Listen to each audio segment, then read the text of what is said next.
Hi friends, welcome to Kulathur cooking. நம்ம இன்னைக்கு இந்த வெள்ளை பூசணிக்காய் வச்சு ஒரு சூப்பரான அல்வா தாங்க செய்ய போறோம். இது எப்படி செய்யறதுன்னு பாக்குறதுக்கு முன்னாடி நீங்க ஃபர்ஸ்ட் டைம் நம்ம சேனல் பாக்குறவங்க தான் சேனலை சப்ஸ்கிரைப் பண்ணிக்கோங்க. வாங்க எப்படி செய்யறதுன்னு பாத்துடலாம். இந்த அல்வா செய்யறதுக்கு ஃபர்ஸ்ட் நம்ம பூசணிக்காவை க்ளீன் பண்ணி எடுத்துக்கலாங்க. அதுக்கு ஃபர்ஸ்ட் உள்ள இருக்கிற விதையும் எடுத்துருங்க, மேல இருக்க தோலையும் சீவிட்டு க்ளீன் பண்ணி எடுத்துக்கோங்க.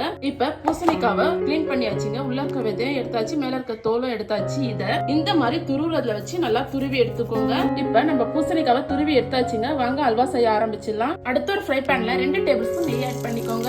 நெய் நல்லா ஹீட் ஆன உடனே ஒரு 10 முந்திரி பருப்பு, 3 ஏலக்காய் சேர்த்துக்கோங்க. பருப்பு இந்த மாதிரி கலர் சேஞ்ச் ஆன உடனே நம்ம துருவி வச்சிருக்கோம்ல பூசணிக்காய், அதை ஆட் பண்ணிக்கோங்க. பூசணிக்காவை நல்லா இந்த நெய் கூட கலந்து விட்டுக்கோங்க. இத மீடியம் ஃப்ளேம்லயே வச்சு குக் பண்ணிக்கோங்க. இது கூடயே கொஞ்சமா குங்குமப்பூவே ஆட் பண்ணிக்கோங்க. உங்ககிட்ட குங்குமப்பூ இல்லைன்னா எல்லோ ஃபுட் கலர் ஆட் பண்ணிக்கோங்க.